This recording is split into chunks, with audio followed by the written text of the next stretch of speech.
Historic day. I'm delighted to say I'm joined on the channel today by Mr. Brexit himself. That's right, Nigel Farage. Nigel, how are you? Thank you. Yeah, well, fine. Thank you, Michael.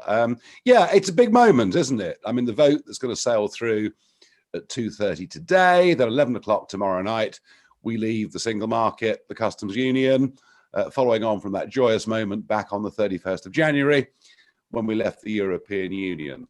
So, yes, of course, for me, it marks a big moment after, 30 years. I mean, it was October 1990 that I really became energized. And then after the Maastricht Rebellion failed in 93, I then decided, right, we've got to have a different political party. We have to, we just simply can't trust Labour and the Conservatives to do anything about this. So it's been a very, very long road. Does it come to an end at 11 o'clock tomorrow night? Well, to a large extent, the war is over, but there are still going to be some pretty big battles to fight. I should, of course, be overjoyed about what's happening, but I'm not, because, as with all victories, I'm afraid there are some casualties. And Northern Ireland being cut off effectively from the rest of the United Kingdom, that's a real blow.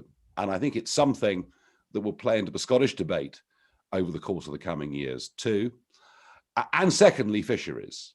And I mean, I've just watched Boris Johnson saying that after 2026, we can catch all the fish we want. Rumors that he said in Downing Street, it'll be fish for breakfast, lunch and dinner. Not true, just not true. Whilst we do get some increased quota share, but this is our fish. They're giving us a little bit more of our own fish.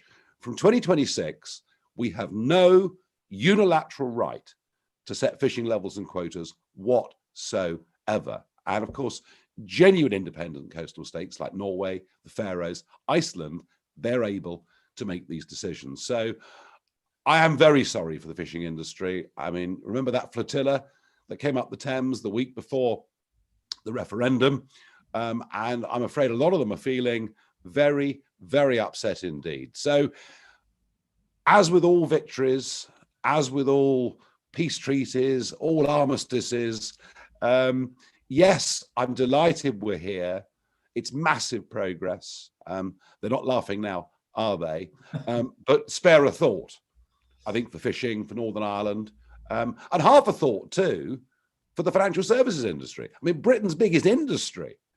We've gone through hoops to allow BMW to sell their cars here, to allow the champagne makers to sell their products here without quota, without tariff.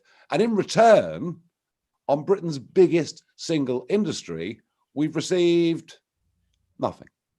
So, this deal is not all it's cracked up to be, but it is a lot better than what Theresa May tried to sign us up to. It's not an EU treaty, it's an international treaty. That's progress. And we are, able to start making some decisions. And I think in many ways, being the first country to approve the vaccine showed how being outside the European Union leaves us free to make our own decisions. And from here on in, our success or failure will be down to us and us only. Yeah, Nigel, you mentioned it there. Can you just give a breakdown of how you would compare this deal to what we very nearly signed up to under Theresa May with the backstop and all the rest? How much progress do you think we've made from that point? Well, it was clear to me that that was an EU treaty to be administered by the European Court of Justice that tied us in very deeply to the concept of regulatory alignment. And we haven't got that now. And if you remember, it was the issue of regulatory alignment that I said to the Conservative Party, we will stand against you in every seat in the country unless you promise there will not be regulatory alignment. And you know what? It's gone. So I know there are people out there angry at me because they wanted to vote Brexit Party last year. But I think actually what I did was the right thing. Now, there is the concept of a level playing field. Yes, there is a partnership council that will oversee it. But it's pretty clear in the document that that's only going to be applied if there is big material change. And so we are free to make our own laws. Now, Quite how radical a Johnson government will be remains to be seen. But hey, we're a lot further forward. And, you know, when Mrs. May came back to Chequers with that new EU treaty, we finished up with complete stalemate. We got within a handful of votes in Parliament of having a second referendum. The 29th of March, the day she told us we'd leave the European Union, came and went. And for all the world, Brexit simply wasn't going to happen.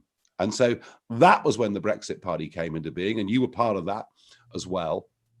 And I think by winning those European elections in less than 6 weeks, by getting rid of Mrs. May, and then by forcing Boris's hand on this specific area of regulatory alignment, and the fact that actually he's honoured it. I mean, you know, don't trust everything Boris says, but they have honoured this. So the answer to your question is a long answer, but we're a lot further forward. And I would describe all of what's going to happen in the next 48 hours as a giant leap forward for our country. It's not perfect, but my goodness me, it is progress. Nigel, I just wanted to mention something to you, which I think has been a little bit overlooked, and the ERG made note of it in their verdict yesterday. And it's this idea that the agreement can now be terminated on 12 months' notice. So if there are, you know, negative aspects, let's say, on fisheries and coastal communities, could you see, for instance, in the next general election, a choice on the ballot paper of someone saying, actually, you put us in and we'll terminate the thing on 12 months' notice? Do you think that's realistic, or do you think this is a settlement that will stay? Who's to say? You know, who is to say?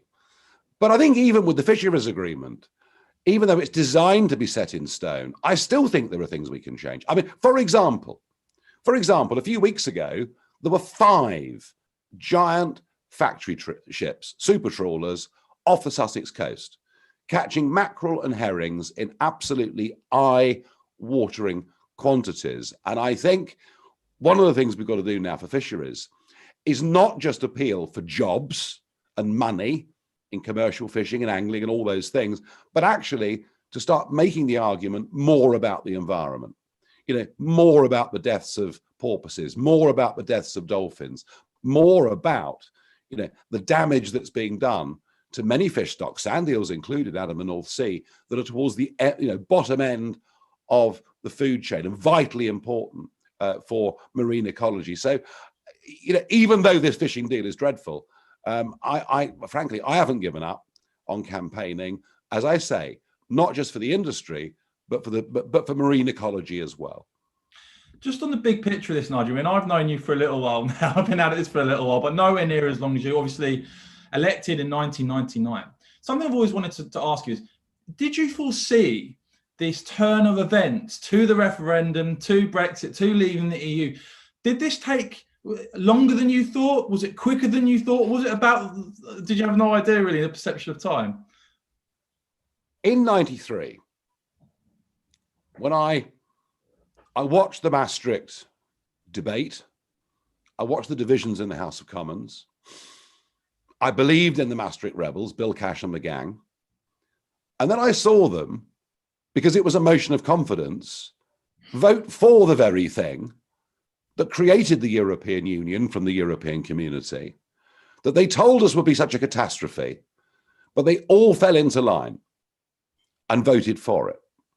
And I spoke to some of those Maastricht rebels at the time, and I said, isn't it now time for us to campaign to leave? And you know something?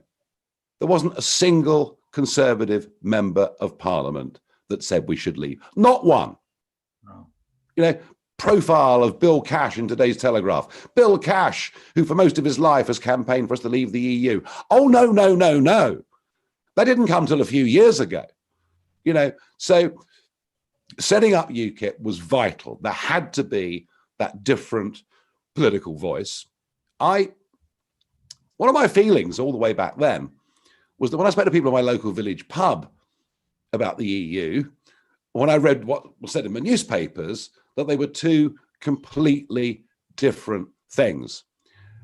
Did I think that historically the UK was a square peg in a round hole, and that it would never ever suit us, and that maybe de Gaulle back in the 60s was a bigger friend to us than we realized? Yes, I always thought we'd made an historical mistake that would be corrected. Absolutely.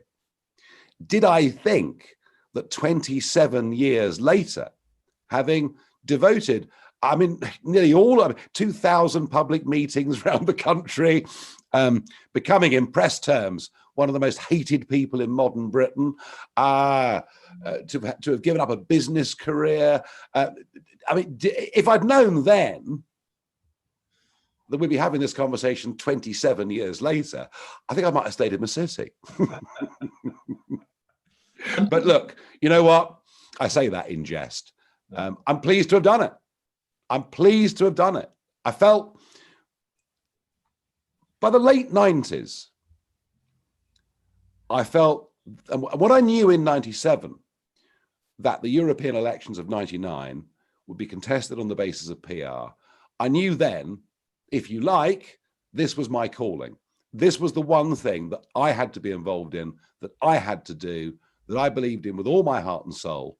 And whether people agree with me or disagree with me, I hope most people would recognize that I've done what I've done because I've truly believed in it. And with the Brexit freedom, that our government will now have, there will be no more excuses. Immigration being one such example of that. How will you define in the years to come the success or failure by which the government use that Brexit freedom? What do you want to see them do? Well, there are subjectives and objectives, obviously. I think one of the things that we will compare is what happens to the United Kingdom in terms of its global standing, in terms of its economy, compared to France, Italy, Germany. That's going to be, I think, a very interesting comparison, because I'm now really pessimistic about the EU's future. I mean, we've got this cultural war between the East and West of Europe, the Hungarians, the Poles vetoing the budget, Brussels increasingly laying down the law as to how those countries should operate. Not surprising that one or two are asking, is this the new Soviet Union? Is this the new Brezhnev doctrine of limited sovereignty? And then this terrible North-South split, an economic and monetary union that's been a disaster for the South, that goes on being a disaster for the South. So I'm kind of hoping, really, that Brexit's the beginning of the end of the European Union, the beginning of the end of this project. Let's get some democracy back into Europe and a bit less bureaucracy, I think would be a good thing. So, yeah, 5 years down the road, we will judge. But will we judge whether Brexit was the right thing, or will we judge whether our governments made the right decision? And that's going to be a much more difficult and a much more subjective debate in the years to come. And just finally, Nigel, to the audience here on the channel, many of whom I'm sure have campaigned over the years. Some, I've got to tell you, some people are quite optimistic about this deal and what it means. Some are despondent. They wanted a clean break. They don't see this as delivering. So did I. What is your message? No. Look, I wanted a clean break. Yeah. And if a clean break means short-term disruption, so be it. Moving house gives you short-term disruption and cost. All change comes with a level of disruption. I would not have signed up to this new international treaty. All right? I don't think we need it. But it's been done. And it's been done, firstly, because to have left with no deal would have reopened the civil war in the Conservative Party, and Boris didn't want that. And you can understand politically why that might be the case.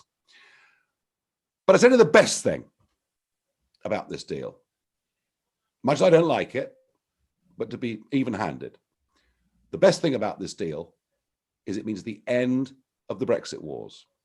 They're finished. We're not going to rejoin the single market. We're not going to rejoin the customs union. We're not going to rejoin the European Union. We're not going to join the euro.